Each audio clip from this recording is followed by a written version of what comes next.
আসসালামু আলাইকুম। দেশ বিদেশ টিভি থেকে হুসেন বলছি। আমার চ্যানেলে সবাইকে স্বাগত। এখন নতুন একটা স্লোগান খুব চালু হয়েছে, সেটা হলো ইনকালাব জিন্দাবাদ।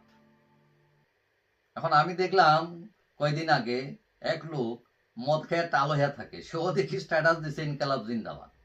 মানে ইনকালাবের মধ্যে কিন্তু একটা ইসলামী ইসলামী গন্ধ আছে, পাকিস্তানি পাকিস্তানি গন্ধ আছে। এখন ইনকালাব কিন্তু আমাদের শব্দ না। এখন বাংলা ভাষার শব্দের কি আকাল পড়ছে নাকি? আমাকে ইনকালাব জিন্দাবাদ বলতে হবে কেন? বিপ্লব দীর্ঘজীবী হোক আমাদের শব্দ, এটা কি পছন্দ হয় না আপনাদের? এখন নতুন শব্দ আনবেন, নতুন বাক্য আনবেন, দ্যাটস ফাইন, কোনো সমস্যা নাই, আনেন। তাই বলে ওই পাকসার জমিন সাদবাদওয়ালাদের কাছ থেকে চুরি করা লাগবে আমাদের বাক্য শব্দ? এখন ইনকালাব ওয়ালারা তো বৈষম্য বিরোধী ছিলেন। তারা জুলাই বিপ্লবের আহতদের জন্য তাদের অনেক ভালোবাসা, কিন্তু তারা কেমন বৈষম্যহীন সেটা আমরা জানি। জুলাই বিপ্লবের আহতদের ইফতার করান তারা সোরওয়ার্দী উদ্যানে, আর কোটি টাকা খরচ করে পারফিউম মেরে যারা আসতে পারেন তাদেরকে তারা 5 স্টার হোটেলে কোটি টাকা খরচ করে ইফতার খাওয়াইছেন। মানে চুতিয়ামিটা দেখেন আপনারা। এরা নাকি বৈষম্য বিরোধী।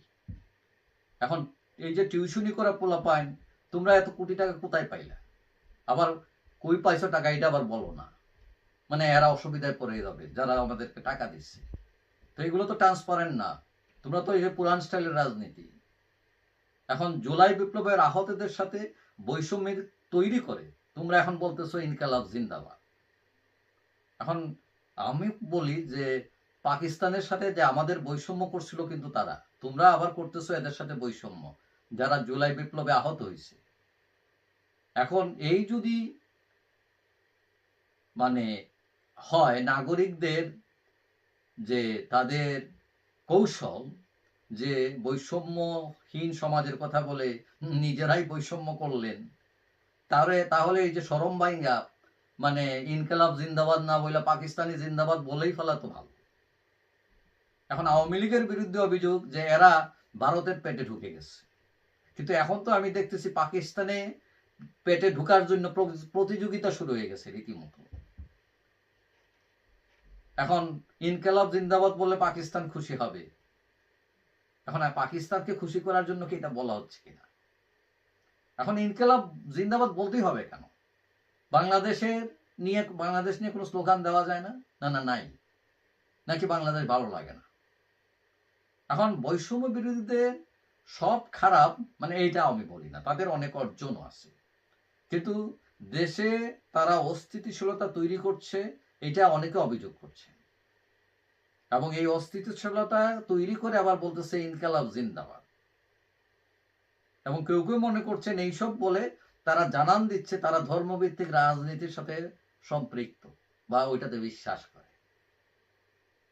এখন তারা নতুন দল করছে, সেটা হলো জাতীয় নাগরিক পার্টি, দ্যাটস ফাইন, ওয়েলকাম। কিন্তু তাদের বুঝতে হবে ইনকেলাব কিন্তু আমাদের শব্দ না, বিপ্লব আমাদের শব্দ। এখন মুখে বলবা দেশীয় পণ্য কিনে হও ধন্য, আর স্লোগান দিবা পাকিস্তানের ভাষায় ইনকালাব জিন্দাবাদ। এখন আমি মনে করি তোমরা একটু জিরাইয়া চিন্তা করো, তোমাদের সভা সমাবেশে লোক কতজন হয়? 200-300। তোমাদের কেন্দ্রীয় নেতা ওই গ্রামের লোকরাও পিটাইতেছে গিয়া তৈরি। এখন তোমাদের এতই মানে তোমাদের বেসটা কোথায়?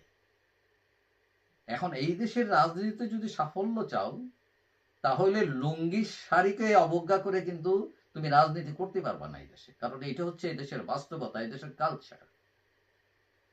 এখন তুমি লুঙ্গি শাড়িকে অস্বীকার করে, তুমি এদেশের কালচারকে অস্বীকার করে, শব্দকে অস্বীকার করে ইনকেলাব জিন্দাবাদ বলে এই দেশে নতুন রাষ্ট্র ব্যবস্থা চালু করে ফেলবা, এবং এই দেশের মানুষ সেটা হাসতে হাসতে গ্রহণ করে ফেলবে, হিসাবটা কিন্তু এত সোজা না। এই দেশের ভোটের হিসাবে এখনো কিন্তু হিসাব একটাই, হয় বিএনপি নইলে আওয়ামী লীগ। আর আপনার ওই যে জিন্দাবাদ ইনকেলাব এগুলো হলো বাতাসে আসতে বাতাসে চলে যাবে। এবং রাজনীতিতে দাঁড়াতে হলে, সাফল্য দেখাতে হবে, এই দেশের কালচার, এই দেশের শব্দ, হ্যাঁ, এদেশের মাটি, এটাকে ধারণ করতে হবে। সুতরাং আমি মনে করি যে ওই ইনকালাব জিন্দাবাদের পিছনে অন্য চিন্তা থাকতে পারে, ওটা বাদ দিয়ে আমাদের শব্দমালায় ফিরে আসো, আমাদের ঐতিহ্যে, আমাদের কালচারে, ওই বাইরের পাকসার জমিনসাদকে ভুলে যাও। যাই হোক, সবাই ভালো থাকো। দেখা হবে অন্য কোনো ভিডিওতে ইনশাআল্লাহ। আল্লাহ হাফেজ।